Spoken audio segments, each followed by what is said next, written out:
La séance va se diviser en deux parties. Nous allons tout d'abord finir le grand 2, le concept de lithosphère et d'asténosphère. Et puis, dans la deuxième partie de la séance, nous ferons le grand 3. Donc pour l'instant, le grand 2, le concept de lithosphère et d'asténosphère, ce sont des mots que je n'ai jamais encore prononcés. Il me paraît indispensable que vous maîtrisiez bien le chapitre 1 avant de commencer ce chapitre 2, où nous allons répondre à la problématique: quelles informations l'étude des ondes sismiques au niveau des fosses océaniques fournit-elle pour caractériser lithosphère et asténosphère? Et donc on va essayer de distinguer précisément les deux couches précédemment citées. Pour cela, ce que je vous propose, donc, c'était la dernière séance de TP où vous aviez ce document-là. Donc, comme consigne, vous deviez étudier les informations qui sont ici, ainsi que le schéma. Utiliser un logiciel sismologue qui permet de visualiser les séismes en profondeur, par exemple au niveau des fosses, puisque c'était ce que je vous ai demandé de faire. Et également d'utiliser le logiciel Lattice-Bio qui va permettre de comparer la vitesse des ondes sismiques à l'intérieur des blocs de roche qui sont chauds ou froids. Je vous propose d'étudier ce graphique où on voit la vitesse des ondes P et des ondes S en fonction de la profondeur. Je vous rappelle que les ondes P traversent les milieux solides et liquides alors que les ondes S traversent uniquement les milieux solides. Donc on peut déjà visualiser que les 300 premiers kilomètres de la surface terrestre correspondent à un milieu solide. Ensuite, on peut revisualiser ce qu'on a étudié ensemble lors de la dernière séance de cours, c'est-à-dire qu'on a ici une vitesse des ondes sismiques, des ondes S et des ondes P qui va être très fortement accélérée.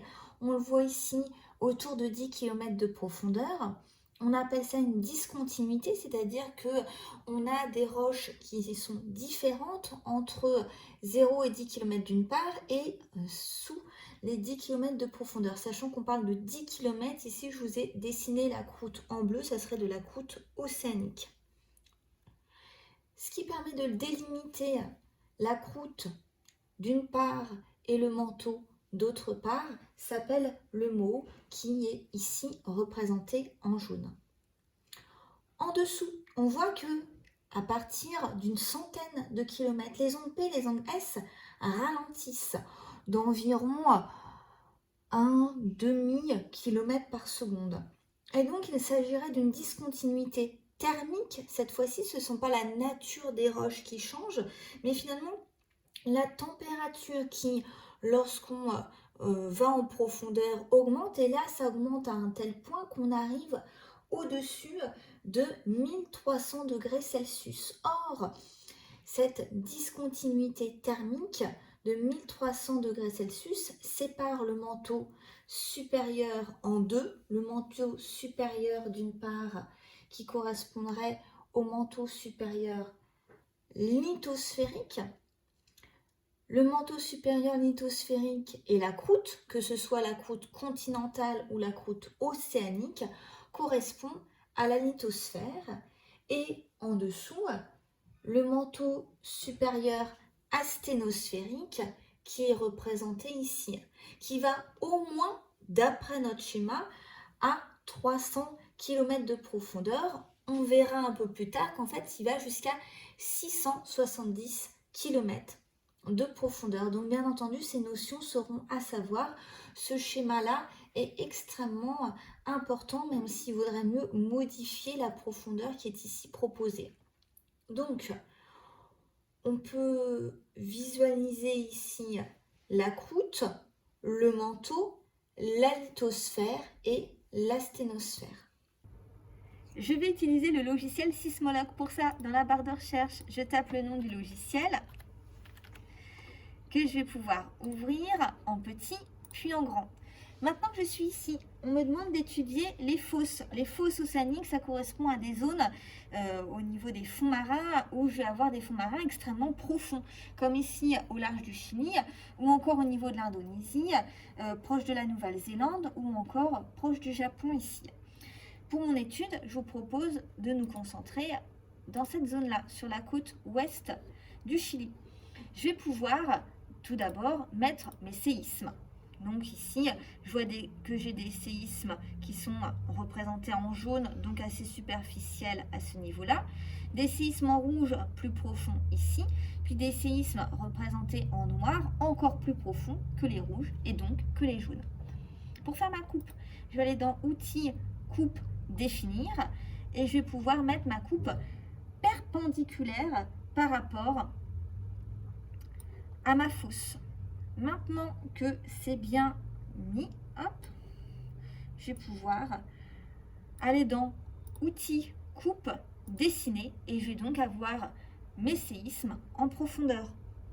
Les séismes sur les 80 premiers kilomètres de profondeur sont représentés en jaune, puis ici en dessous on les représente en rouge et enfin au supérieur à 350 km de profondeur on les représente en noir.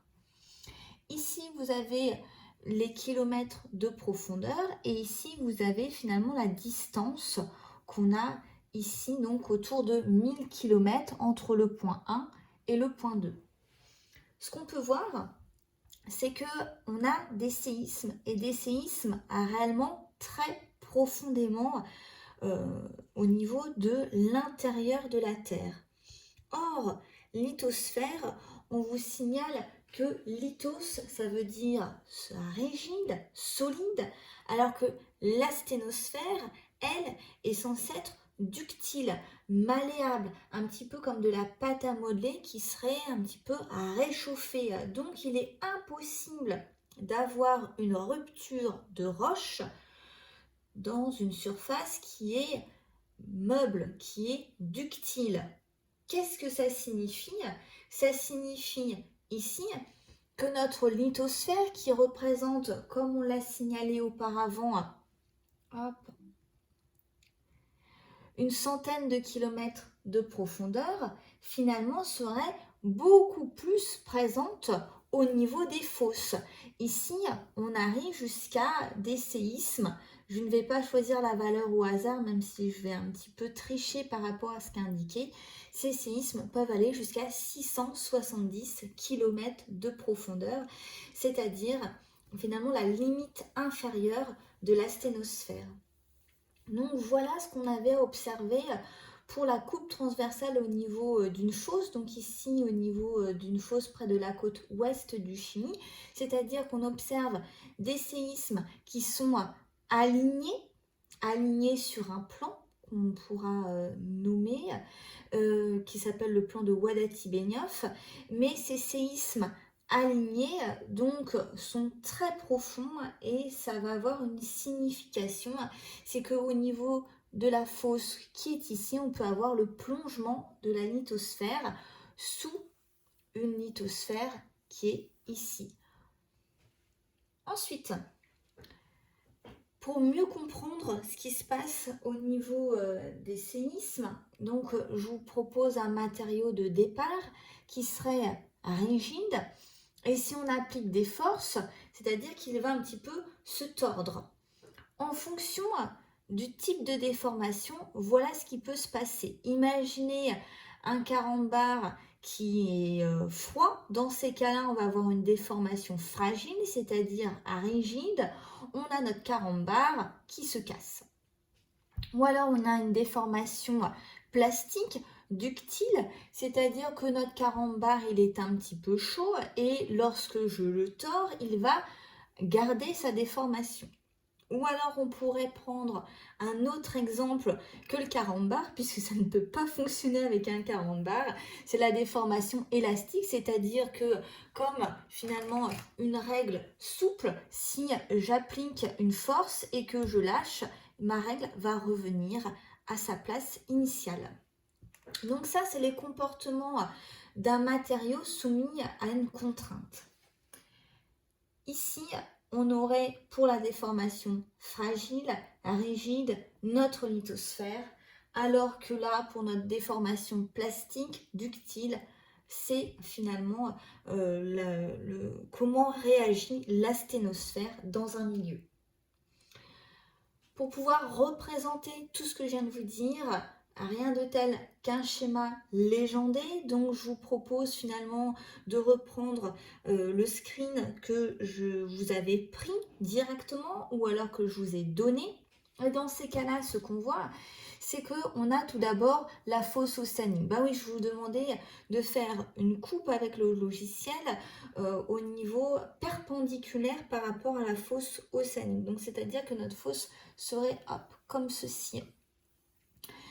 Si j'avais une vue satellite. Et ensuite, on a notre croûte océanique ici et notre manteau, notre croûte continentale de l'autre côté avec le manteau. Or, on vient d'apprendre que la croûte et le manteau, ça correspond à la lithosphère. Et s'il y a bien quelque chose de très important à noter dans votre cahier, c'est que la lithosphère ou plaque lithosphérique ou encore tout simplement plaque, ces trois mots, lithosphère, plaque lithosphérique et plaque, signifient la même chose. Ça correspond à la même notion, c'est-à-dire de la croûte terrestre avec du manteau supérieur lithosphérique jusqu'à un petit peu près 100 km de profondeur et pour être exact 1300 degrés Celsius. Au niveau des fosses océaniques, on a une plaque lithosphérique plongeante qui est composée de croûte océanique qui va plonger sous quoi? Une plaque chevauchante constituée de croûte continentale et de manteau. Donc ça veut dire que notre plaque lithosphérique plongeante, ici, va plonger dans quoi? Va plonger dans de l'asténosphère qui correspond à du manteau, donc constitué de péridotite, qui va être plutôt meuble, ductile. Et ici, ces séismes, donc cette plaque, peut s'enfoncer jusqu'à à peu près 670 km de profondeur. Si je reprends avec vous la démarche scientifique, je vois des séismes qui sont entre la surface terrestre et 670 km de profondeur. Or, je sais que des séismes, ça correspond à des ruptures de roches dans le sous-sol. Or, pour avoir une rupture, il faut des roches cassantes. Les roches cassantes, c'est de la lithosphère. Il est donc probable que ce qui explique les séismes en profondeur, ça soit de la lithosphère qui va rentrer donc en subduction, puisque ça va être le mot qu'on va utiliser, c'est-à-dire que lorsqu'on a une plaque lithosphérique plongeante qui passe sous une plaque chevauchante, ça s'appelle une subduction, qui est un mot qu'on écrira un petit peu plus tard. Comme schéma que vous auriez pu le faire, on aurait pu reprendre ceci, c'est-à-dire notre fosse, bien indiquer les kilomètres en ordonnée et en abscisse, notre croûte océanique, les séismes en profondeur qu'on peut visualiser de différentes couleurs. Ce qui est important, c'est de bien montrer des séismes qui sont alignés et qui apparaissent finalement sous de la croûte continentale. Or, quand je regarde un petit peu et que je fais ma curieuse avec le logiciel sismologue, finalement, vous voyez ici que j'ai pris des coupes immenses sur l'ensemble du planisphère, aussi bien au niveau de l'hémisphère nord que de l'hémisphère sud. Des séismes en profondeur, et ben finalement, on en a relativement peu. C'est-à-dire que là, au endroit où j'ai passé ma coupe, je vais en avoir un petit peu dans l'océan Pacifique, mais sinon, de manière globale, les séismes, je les trouvais vraiment sur la partie supérieure. Est-ce normal? Oui. Je rappelle comme quoi les séismes sont dans des roches cassantes, donc la lithosphère je vais jusqu'à 100 km, 1300 degrés, donc c'est normal qu'on trouve des séismes qu'à cette profondeur-là. Pour utiliser le logiciel Lattice Bio, je vais dans Démarrer, je tape le nom du logiciel et je clique dessus. Lorsque le logiciel va s'ouvrir, un rectangle gris va rester, je clique dessus pour le faire disparaître. Je suis ma fiche de consigne sur laquelle on me dit cocher ajouter les courbes. Dans point, il faut que j'écrive 100 et dans TE que je mette 100 micro. Le micro est ici. Je fais bien attention d'être en majuscule des microsecondes. Et j'appuie sur Entrée et j'ai 10 ms millisecondes qui est bien indiqué. Donc, ça veut dire que ça fonctionne bien. Dans Source, je vais mettre une source externe qui est mon marteau et donc pré-trig, on me demande de le régler en 50. Je suis prête à faire ma manipulation. J'appuie sur l'icône ici qui est l'icône acquisition.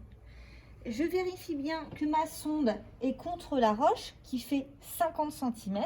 Je prends le marteau dans les mains et je vais donner un petit coup sec sur la roche. Je vais donc avoir une première courbe qui va se dessiner dans ma roche froide ici. Mon basalte était froid, je l'ai changé en un basalte chaud qui était sur des becs électriques. Je vérifie que ma sonde est toujours à l'extrémité de ma roche de 50 cm. Avec ma souris, je clique sur acquisition et je vais donner un coup sec contre ma roche. Donc ici, j'ai mes deux courbes. En bleu, la roche froide et en violet, la roche chaude. Ma roche fait 50 cm.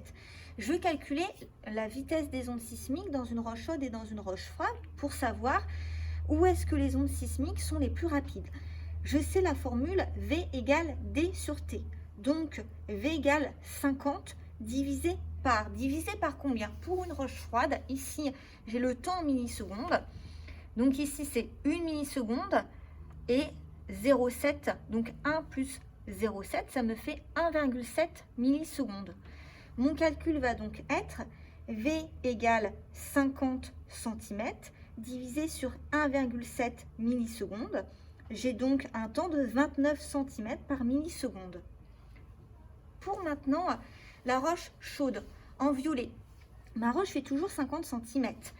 Et les ondes sismiques mettent combien de temps pour parcourir entre le marteau et la sonde? Je vais avoir ici 1, 2, 0,7 à peu près, donc 2,7. Mon calcul V égale D sur T donne V égale 50 divisé par 2,7 millisecondes. J'ai donc un résultat de 18 cm par milliseconde. Je reprends. Roche froide 29 cm par milliseconde, roche chaude 18 cm par milliseconde. J'ai donc des ondes sismiques qui sont plus rapides dans une roche froide que dans une roche chaude. La vitesse des ondes sismiques en fonction de la température. Pour une température de moins 5 degrés Celsius, j'ai une vitesse de 10 km par seconde, alors que pour une température de 10 degrés Celsius, j'ai une vitesse qui est 2 fois moins importante. Donc on retrouve bien la notion de tout à l'heure, c'est-à-dire que dans une roche chaude, les ondes sismiques se propagent plus lentement qu'en dans une roche froide. Si je reprends quelque chose que je vous ai déjà montré tout à l'heure, qui est cette information, ça permet de recouper les deux documents, que ce soit le document papier ici ou le document qu'on vient de construire ensemble avec nos courbes. C'est-à-dire que lorsque je passe une certaine température de 1300 degrés Celsius, il fait vraiment plus chaud et donc mes ondes S et mes ondes P vont avoir comme réaction de parcourir moins de distance en un même temps.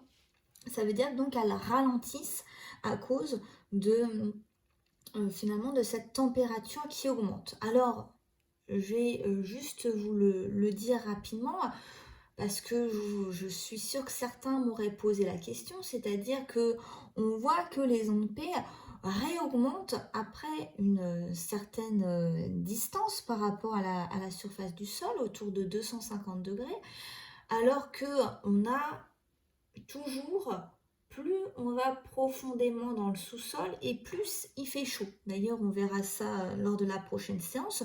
Donc, pourquoi est-ce que la vitesse des ondes augmente quand même? En fait, ici, c'est que ça correspond au deuxième paramètre à prendre en compte. Le premier étant la température, le deuxième étant la pression. Plus la pression est importante et plus la vitesse des ondes sismiques augmente. Et donc, c'est-à-dire qu'on a finalement ici les deux paramètres à prendre en compte.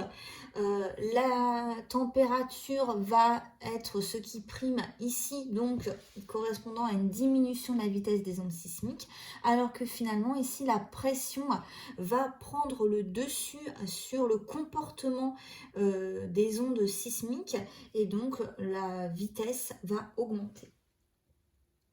Je vais reprendre ce que j'étais en train d'étudier avec vous et on va clôturer cette correction de TP parce que je vous demandais, c'est-à-dire un tableau comparatif entre d'une part la lithosphère, donc la lithosphère qui, je le rappelle, hop, correspond à la croûte et le manteau supérieur lithosphérique, et ce qu'on a en dessous, donc c'est-à-dire la sténosphère. Donc j'ai fait un tableau avec 3 colonnes, lithosphère, asténosphère et les différentes caractéristiques à étudier. Certaines étaient plus faciles à faire que d'autres. Tout d'abord la profondeur, ça il fallait prendre donc le document avec le graphique. La lithosphère, faites bien attention à l'orthographe de ces mots que vous devez connaître sur le bout des doigts. Lithos, ça veut donc dire pierre et il y a un H, tout comme asténos où il y a également un H. Faites attention à ne pas faire de faute d'orthographe. Donc je reprends. La profondeur de la lithosphère, ça va de la surface jusqu'à peu près 100 km, alors que la sténosphère, ça va de 100 km jusqu'à 670 km.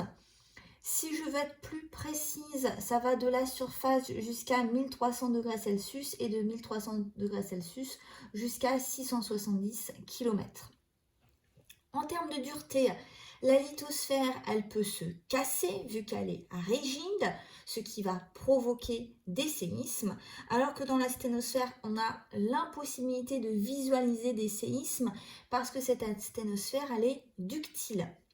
Ensuite, si je répercute cette analyse de la dureté par rapport à ce que j'ai visualisé grâce au logiciel Sismolog, c'est ce que je vois, c'est que la lithosphère va s'enfoncer dans la sténosphère.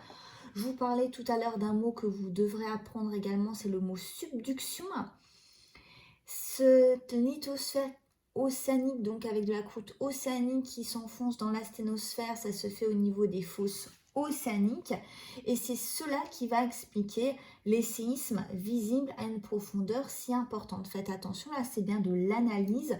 Je vois des séismes en profondeur, j'en déduis que la lithosphère s'enfonce dans la sténosphère.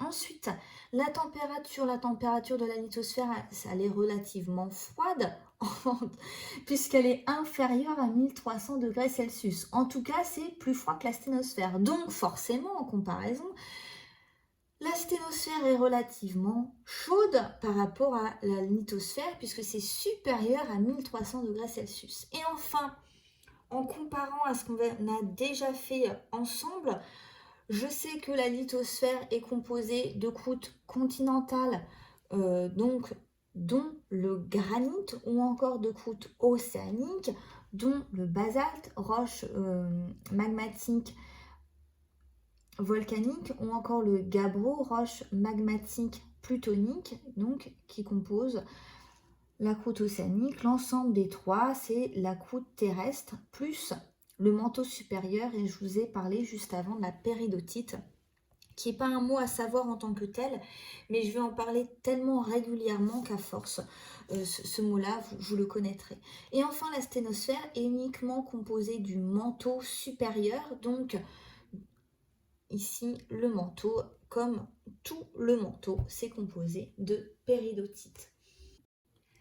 Isotherme 1300 degrés Celsius, iso, ça veut dire même, prenez un triangle isocèle avec deux côtés égaux ou encore un sac isotherme qui permet d'avoir finalement la même température constante à l'intérieur du sac. Et ben iso, donc c'est finalement une ligne imaginaire en profondeur où on a 1300 degrés. Hop, donc ici, ce qu'on observe, c'est qu'au niveau de la dorsale, on pourra l'expliquer bien entendu plus tardivement, on a donc finalement, c'est un milieu qui est relativement chaud. Ce qu'on voit également, c'est qu'au niveau de la fosse océanique, ici, on a l'isotherme 1300 degrés qui descend en profondeur. Donc, c'est finalement en lien avec la plongée, la subduction, donc le fait que la lithosphère va plonger sous la plaque chevauchante ici. Et donc, vu que cette lithosphère, elle est froide, en dessous de 1300 degrés, et ben, on va avoir ici une température qui est un petit peu plus fraîche, si je puis dire. Du coup, les points importants ici, c'est que lorsqu'on reprend l'étude des graphiques de la vitesse des ondes en fonction de la profondeur, on a tout d'abord notre mot ici sous la croûte continentale à 30 km de profondeur, sous la croûte océanique 10 km de profondeur, donc qui permet de séparer la croûte et le manteau, la croûte et le manteau. Ce qu'on voit également, c'est qu'on a l'isotherme 1300 degrés autour de 100 km de profondeur. Donc cette partie-là, hop, et cette partie-là correspondrait à de la lithosphère. Et ce qu'il y a en dessous, jusqu'à 670 km, correspond à de la sténosphère. Donc, quand j'arrive à une température importante, supérieure à 1300 degrés Celsius, et ben, les ondes ralentissent. Donc ça s'appelle la LVZ, même si ce mot LVZ, enfin ces trois mots ne seront pas à connaître. C'est-à-dire que ça permet de visualiser finalement le début de la sténosphère. Un schéma rapide à faire, donc qui devrait être dans votre cahier. Ici, c'est le schéma au niveau d'une fosse, donc c'est-à-dire que ça reprend ce que vous auriez dû faire en TP. Donc normalement, vous avez déjà un schéma extrêmement similaire avec notre océan qui est à peu près, on a dit, 4000 mètres de profondeur. Notre fosse océanique qui peut aller jusqu'à 11 000 mètres de profondeur. Notre lithosphère constituée ici de croûte océanique et du manteau supérieur lithosphérique. Notre lithosphère chevauchante ici composée de la croûte continentale et du manteau supérieur lithosphérique. Ce qu'on visualise, c'est qu'au niveau de la fosse, on a la plongée de la lithosphère dans la sténosphère. Pour le bilan 2, nous allons écrire dans le cahier que l'étude des séismes au voisinage des fosses océaniques, donc l'étude des séismes au niveau des fosses océaniques, permet de différencier le comportement d'une lithosphère qui est dure, rigide, cassante, par rapport à une asténosphère qui est beaucoup plus malléable, on va dire, qui est plus ductile. Donc, l'étude des séismes au voisinage des fosses océaniques permet de différencier une lithosphère cassante par rapport à une asténosphère plus ductile.